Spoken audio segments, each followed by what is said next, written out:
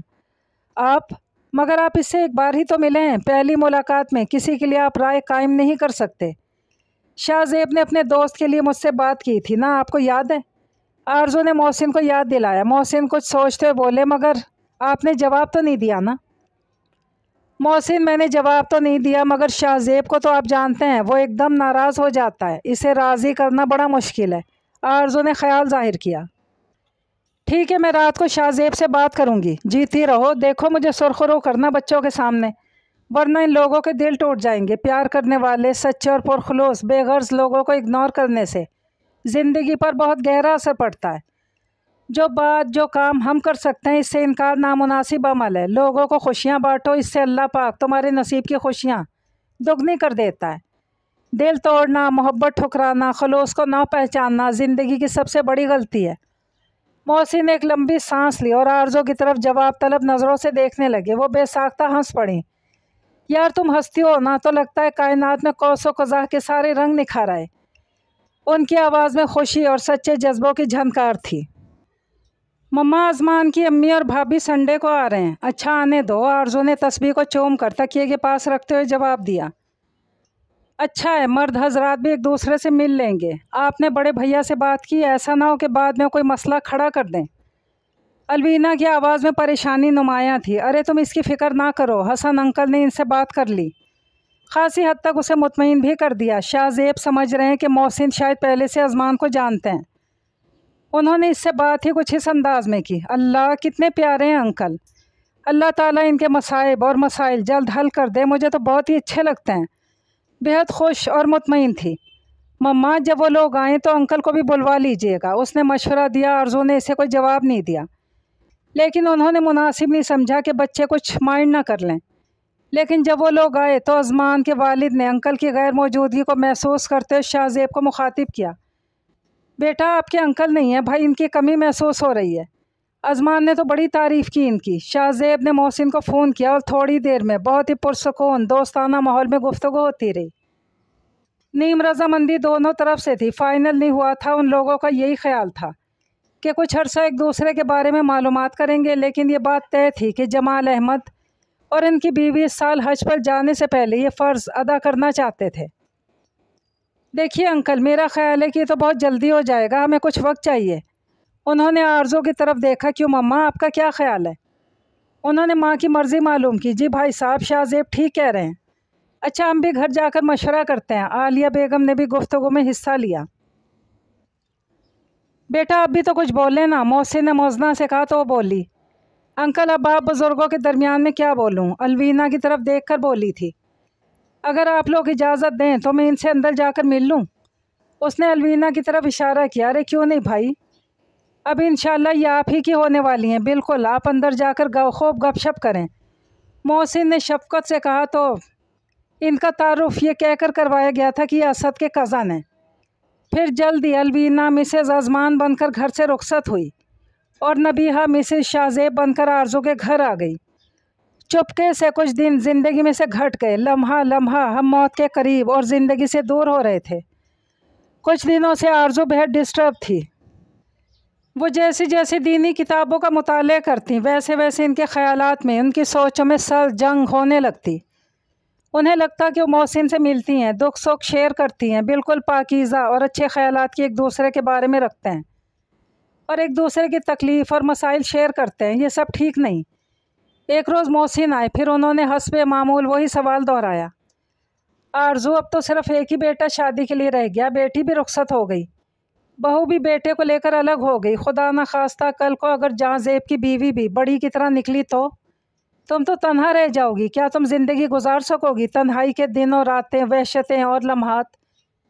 تم بہت زیادہ سوچ رہی ہو۔ لوگ کیا کہیں گے، دنیا کیا کہے گی، بچے کیا کہیں گے؟ ارے بھائی، ہم بالکل خاموشی سے شرعی طور پر نکاح کر کے میاں بیوی بن جائیں گے۔ میری صحت اور اپنی صحت دیکھو، ہمیں اس وقت ایک دوسرے کی ضرورت ہے۔ ہمارا تعلق روحانی ہوگا۔ اس وقت تم اور میں زندگی کے اس سٹیج پر ہیں جہاں مرد عورت دونوں کو ایک دوسرے کی ضرورت ہوتی ہے۔ پہلے بیٹیاں پرائی ہوئی تھیں اور اب بہویں بھی صرف پرائی نہیں ہوتی، وہ تو بیٹوں کو بھی لے کر الگ دنیا بسا لیتی ہیں۔ کچھ بولو یار، کچھ تو بولو، کم آن یار، جو تمہارے دل میں بولو اور ایک فیصلہ کر دو۔ محسن، آپ مائنڈ تو نہیں کریں گے؟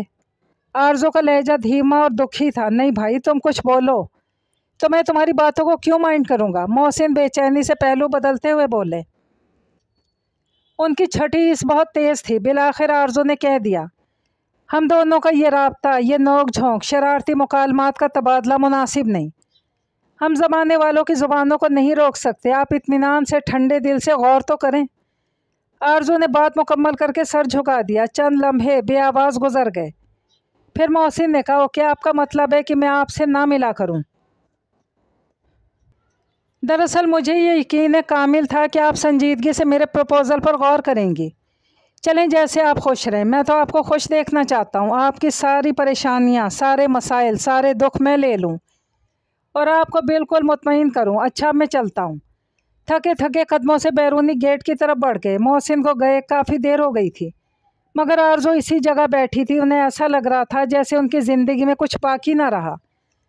میں نے محسن کے ساتھ یہ اچھا نہیں کیا، بے حد جذباتی ہیں، کہیں کوئی غلط قدم نہ اٹھا لیں، مگر میں نے بھی کچھ سوچ کر یہ فیصلہ کیا۔ وہ دیر تک بہت ڈسٹرب رہیں، پھر واش بیسن کی طرف بڑھ گئیں۔ ٹھنڈے پانی کی چھینٹیں آنکھوں اور چہرے پر مارے، جلتی آنکھوں اور سلگتے جذبوں میں کچھ کمی محسوس ہوئی۔ پھر انہوں نے اپنے مالک حقیقی کے حضور سر بسجود ہو کر، خوب گڑ گڑا کر، رو رو کر، تڑپ تڑپ کر دعائیں مانگیں، اپنے لیے، محسن کے لیے۔ بہت دیر تک ہاتھوں کے کٹوروں میں ندامت کے آنسو گراتی رہیں، مگر کب تک؟ جب تک سانس کی ڈوری روح سے جڑی ہے تب تک گھر گھرستی، کھانا پینا، سونا جاگنا، قدرت اور فطرت کے اصولوں کو نبھانا ہے۔